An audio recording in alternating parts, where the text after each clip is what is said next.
पूर्वी मुलांच्यासाठी अशी स्पेसिफिक कुठली शिकवणी नव्हती. मुलांना शाळेत घालायचं, उठणीवर आणायचं, सकाळी लवकर उठलंच पाहिजे, दात घासले पाहिजे, आंघोळ केली पाहिजे, शाळेत वेळेवर गेलं पाहिजे आणि शाळेत पहिला नंबरही काढला पाहिजे. पण यासाठी कुठं अगदी शिक्षण किंवा कुठला क्लास वगैरे नव्हता. फक्त एकच क्लास होता. आईकडं एकच शस्त्र असायचं राखीव, धपाटा. एक धपाटा पडला की पोरगं सरळच व्हायचं. कधी कधी ते धपाटा पडल्यावर रडलं नाही ना पोरगं तर परत एक धपाटा असायचा.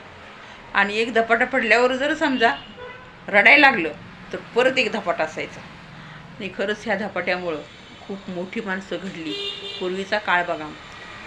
धपाटा म्हणजे एक आईसाठी म्युच्युअल फंड किंवा राखीव शस्त्र होतं की ज्या शस्त्रामुळं अनेक मोठमोठे कलाकार घडले असतील, मोठमोठे उद्योगपती असतील, मोठमोठे राजकीय